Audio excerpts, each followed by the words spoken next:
Πάμε να κάνουμε 10 γρήγορες ερωτήσεις στην Ζωγραφιά, η οποία σπουδάζει. δημοσιογραφία και μέσα μαζικής επικοινωνίας. Αρχικά τι έτος είσαι? Είμαι τρίτο. Πού πήγες διακοπές μετά την τρίτη ηλικίου? Θα πάρω με τις φίλες μου από το φροντιστήριο. Πόσα μαθήματα χρωστάς? Η μαμά μου το έβαλε. 5 ολόκληρα. Τι κάνεις στον ελεύθερο σου χρόνο? Λοιπόν, ασχολιόμουν χρόνια με τον αθλητισμό, taekwondo, οπότε τώρα έχει μείνει το γυμναστήριο και η προπόνηση έτσι με βάρη. Πότε προτιμούσες να διαβάζεις? Το βράδυ. Νυχτοπούλη. Γιατί διάλεξες τη δημοσιογραφία? Είναι μια σχολή που αφορά την επικοινωνία και το πτυχίο αυτή τη σχολή σου δίνει πάρα πολλά πράγματα για το μέλλον και εφόδια. Πόσους καφέδες έπινες? 4.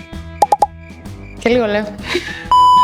Ποια ήταν η αγαπημένη σου καθηγήτρια του φροντιστηρίου? Το αγαπημένο δίδυμο Φένια Φανή. Πόσες μέρες τη εβδομάδα έβγαινες?